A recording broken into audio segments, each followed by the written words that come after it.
If you think historical justice was all courtly trials and somber verdicts, think again. In the Ottoman Empire, punishments were meticulously recorded in the Selat Kayet Defteri, executioner's logbooks, and the truth might shock you. Think you know Ottoman executions? Think again. This wasn't just about chopping heads. It was a twisted theater of power, religion, and PR. Meet the executioners, part bureaucrat, part butcher, and full-time nightmare fuel. By the end of this video, you'll see why the empire's justice system was less Game of Thrones and more keep everyone terrified in 10 easy steps. Spoiler. The executioner's diaries reveal secrets that'll make your Wi-Fi history look tame. When you imagine the justice system of the Ottoman Empire, you probably picture austere judges in flowing robes and solemn sentences pronounced in marble courtyards. But behind those grand portals lurked a darker reality. Executions that were both ritualized and ruthlessly efficient. The Selat Kayet Defteri, the executioner's official logbook, offers a chilling window into this world, detailing methods, dates, victims, and even the fees paid for each beheading or hanging. Today, we'll overturn your assumptions about Ottoman punishments and reveal how these meticulous records shaped policing, deterrence, and even public spectacle. The truth might surprise you. Executioners weren't killers, they were empire influencers. Executions were public spectacles. Crowds gathered like it was a TikTok live event. Every execution was logged. Names, crimes, even the weather. 11589 diary entry notes. A rainy day. Heads rolled slower. Executioners took a cut from confiscated property. Think of it as a dark medieval OnlyFans. Some executioners were royal bodyguards by day. Sultan Selim II's executioner, Kara Ali, once stopped an assassination attempt using the axe he'd just cleaned. Could you work a 9-to-5 as an executioner? A. Yes, I hate Mondays too. B. Only with hazard pay. Every execution costs the state, and sometimes the condemned's family, a fixed price. The logbook notes whether the victim's relatives paid the full fee or if the state covered the cost. Hanging, beheading by sword, strangulation with a bowstring, drowning, or even burning. Each entry specified exactly which method was used and why. From petty theft to high treason, the books linked crime to punishment with forensic precision. Some executions were carried out before cheering crowds in Istanbul's Hippodrome. Others occurred behind closed doors in the palace courtyard. Have you ever seen a modern justice system keep such granular detail about executions? The Sultan's favorite method was sword. Why the sword? Beheading was quick. If performed by a master executioner with a flawless swing, it signaled both mercy, a swift death, and royal power, the Sultan's own scimitar, blessed by the palace imam. Victims stood before a dais. The sword gleamed under the morning sun. A single stroke cleaved head from body, often under the watchful eyes of officials and a hushed crowd. Some registers note Uch hamlede idam, execution in 3 strokes for beginners, versus tek hamled, single stroke, for the chief chelat. Rarely, a botched beheading warranted a fine for the executioner and a public apology. In 1574, executioner Hassan Ah was fined 20 akshay after missing twice before completing a beheading in 4 strokes, an unprecedented public humiliation recorded in the Defter. Why kill quickly when you can make it entertaining? Criminals were hung from meat hooks in Galata Tower. Death took days. Crowds bet on survival time. Borrowed from Central Asian Turkic traditions, hanging symbolized divine justice. The criminals were left swinging so that birds might peck at them, a grim reminder of moral decay. A noose of strong hemp rope tied by the zealot's apprentice looped around the condemned's neck. The drop could be a hopeless crawl off a stool or an agonizing slow rise of a trapdoor. Entries often mention Harakit Bala Asulma, Suspension by movement, cases where criminals were left hanging until death, sometimes to last a full day as deterrence. Strangulation by bowstring represented one of the most discreet and chilling methods of execution in the Ottoman repertoire. Reserved for high-status prisoners whose blood the Sultan preferred not to see spilled, this silent death unfolded behind closed doors in the palace's inner chambers. The condemned would be led into a secluded courtyard or private room, feet often still shackled, while the executioner slipped a finely braided silk or hemp cord, sometimes woven from the same material used to string royal recurve bows around the prisoner's neck. With a swift, practiced twist, life would drain away in seconds, leaving no spill of blood to stain the marble. The executioner's logbooks note these entries tersely as inse urganla boma, strangulation with thin cord, sometimes even specifying which chamber was used and which dignitary witnessed the act. In the hush of dawn, the body would be carried away, offering families the grim mercy of a death that bore little witness. Yet this veneer of mercy belied the brutality of a method designed to erase not only the criminal, but also the very memory of their final moments, a stark testament to the Ottoman court's blend of efficiency, discretion, and power.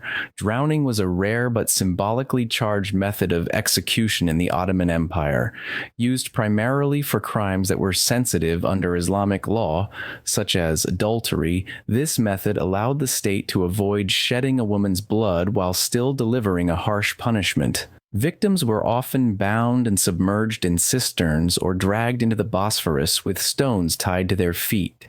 The Selat Kayıt Defteri records these entries under phrases like kuyuya atma, cast into the well, or deniz bırakma, released to the sea, noting whether the death was instantaneous or a prolonged, agonizing ordeal.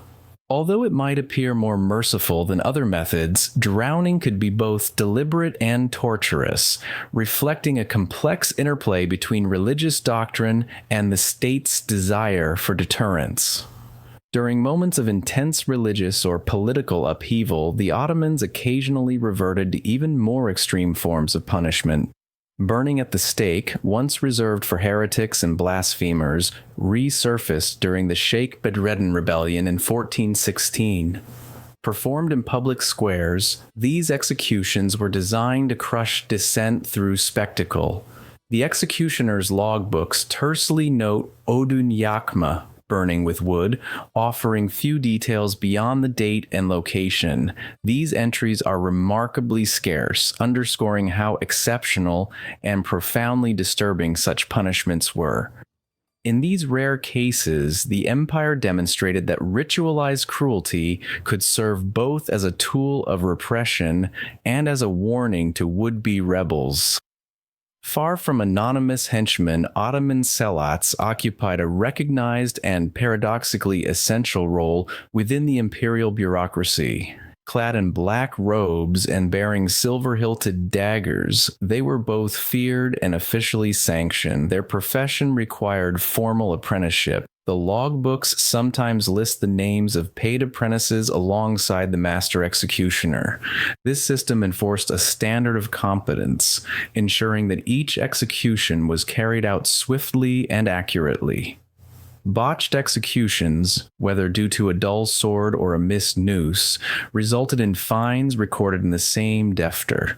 Through these meticulous records, the empire maintained strict accountability, treating the administration of death as a technical service demanding precision and discipline. The venue of an execution carried its own message. Public executions, staged in Istanbul's great hippodrome or bustling city squares, drew crowds of commoners, soldiers, and even foreign envoys. These events were charged with moral authority. The sight of a condemned criminal swinging from a rope or lying headless at dawn served as a potent deterrent. Yet not all deaths were meant for public consumption. High-profile traitors, foreign diplomats, or disgraced officials were often executed behind closed palace gates. Their punishments recorded with euphemisms in the logbooks. The Tselet Kayut Defteri distinguishes between Meydan Önünde, in front of the square, and Saray Avlusu, Taft's palace courtyard, revealing a calibrated approach to justice. Some crimes demanded communal outrage, while others required discretion to protect state reputation. Ottoman executions were less about justice and more about spectacle. Take the hook, for instance, a method reserved for the most despised criminals. Victims were hung from iron hooks high on Galata Tower, left to dangle for days as crowds placed bets on how long they'd survive. Then there was the boiling cauldron, a grim punishment for counterfeiters. Imagine being plunged into a bubbling pot, your crimes literally dissolved into a morbid soup. But perhaps the most creatively cruel was the wooden horse, a spiked saddle used for deserters. The condemned would be forced to sit on it, their weight driving the spikes deeper with every twitch. These methods weren't just about ending lives. They were public relations tools designed to terrify the masses into obedience. As one court scribe dryly noted, "A slow death teaches faster than any sermon." Beneath the blood-stained robes, executioners were surprisingly human. Their diaries, filled with mundane details and dark musings, reveal lives caught between duty and dread. Pages are littered with grocery lists: more rope, olive oil, lamb for supper, doodles of birds, and oddly poetic complaints about Istanbul's rainy winters. But between the routine, moments of guilt seep through. Executioner Hussein's 1599th entry confesses, "The girl's eyes haunt me." Was she truly a witch or just a bad wife? Others hint at corruption, coded notes about bribes like executed 3, paid for 2, new horse acquired. These diaries weren't just records, they were survival logs. After all, as Kara Ali, Selim II's executioner, scrawled in the margins, "The axe forgets, but the hand remembers." By the mid-19th century, the Ottoman justice system had begun its transformation under the Tanzimat reforms and the influence of European legal norms. Public hangings and beheadings gradually gave way to standardized prison sentences and legal appeals. Consequently, entries in the Tselet Kayut Defteri grow sparse after 1850, and by 1876 the tradition of meticulously recording executions had all but vanished. Ottoman thinkers like Namık Kemal openly criticized the barbaric nature of corporal punishment, arguing for more humane forms of justice. The empty pages of later logbooks stand as silent testimony to a society in moral transition, out of the darkness of spectacle and into the uneasy dawn of modern jurisprudence. What do these grim records teach us today? The executioner's logbooks of the Ottoman Empire remind us that justice systems do more than punish. They shape public morality, wield political power, and reflect cultural fears. From the quick stroke of the Sultan's sword to the hushed strangulation within palace walls, each entry blends ritual, brutality, and bureaucratic rigor. The meticulous detail, methods, fees, dates, and venues reveals a state deeply invested in the mechanics of death as a means of social control.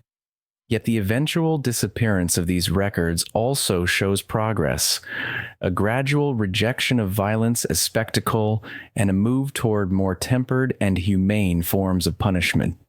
History tried to erase the executioners, but one secret refused to die. When the Ottoman Empire fell, officials burned nearly all execution diaries to cleanse the past, except one. Hidden inside a crumbling madrasa wall, a lone diary survived, its pages intact, its ink still screaming. The final entry, dated 1922, reads, "They'll forget our names, our faces, even the weight of the axe. But fear never dies. It just changes costumes." Today, that diary sits in a locked Istanbul archive, its location known only to 3 people. Rumor says it ends with a doodle, a laughing executioner holding a 20th century newspaper. The headline, "Civilization Achieved." The Ottoman Selat Kayut Defteri offers a stark mirror to our own attitudes toward punishment and deterrence. As you reflect on these centuries-old practices, consider: which method of execution surprised you the most? Did public spectacle or secret sentence seem more terrifying? Share your thoughts in the comments below, and let's discuss how notions of justice have evolved and where they might yet go. If you found this exploration revealing, please like, subscribe, and share. In our next video, we'll uncover another hidden facet of Ottoman society that continues to shape the present.